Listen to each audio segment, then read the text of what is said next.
Camille Pajarillaga from BSCE 1E of Nueva University of Science and Technology, and this is Physics for Engineers 1. And in this video, we're going to talk about the horizontal circular motion. But first, what is a circular motion? So, an object is said to undergo a circular motion if it has a velocity with a magnitude of a constant value and an ever-changing direction, and it moves in a circular path. And in order for that object to move in a circular path, a force must act on it, which is directed towards the center of the circle. So, this force is called the centripetal force, since it's towards the center. And since our velocity is ever-changing, because it has an ever-changing direction, that means we also have an acceleration. And this acceleration is called the centripetal acceleration and is directed perpendicular to the direction of the velocity.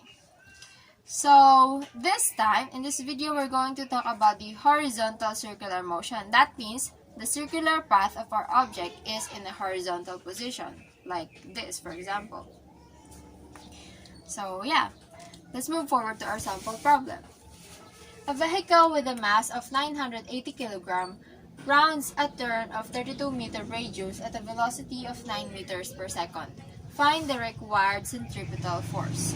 So, in order to find our centripetal force, we have a formula of centripetal force equivalent to mass times velocity squared over radius.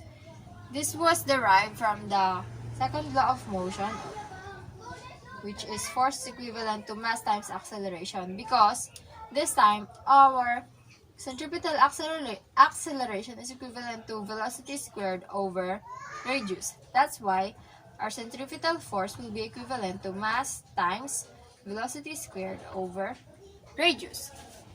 So here we have a given value for mass, which is equivalent to 980 kilograms, for our velocity, which is 9 meters per second, and a radius of 32 meters. So we're just going to substitute these values into this formula, and we will be able to get the centripetal force already. So we have 980 kilograms times 9 meters per second quantity squared all over 32 meters. And our centripetal force will be equivalent to 2,480.625 Newton.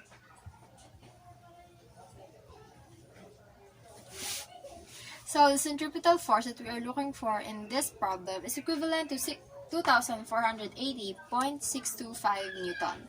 Once again, I'm Camille Pajarillaga from BSCE 1E, and this is horizontal circular motion. And thank you so much for watching.